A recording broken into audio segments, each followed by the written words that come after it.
Desembre de 1946, Rodolphe Martí, un comunista exiliat a Suïssa, arriba a València en una missió secreta. Al mateix temps, al poble imaginari de Benifont se n'assabenten que Franco els visitarà el dia de les festes majors i decideixen preparar un atemptat. Són les dues línies argumentals principals de Benvingut, Excel·lència, la nova obra del nostre company Manel Álamo, que esta setmana s'ha presentat a la seu de la Intersindical de València. És la primera novel·la que Álamo ha escrit per al públic adult, després d'uns quants llibres infantils i juvenils. Això té part de comèdia, té part de drama, també té part de fulletó, perquè també n'hi ha alguna història d'amor per ahí. Té algun ingredient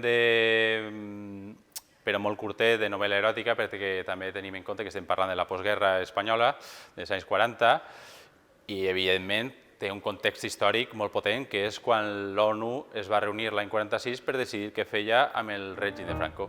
L'obra ha estat publicada per Edicions 96.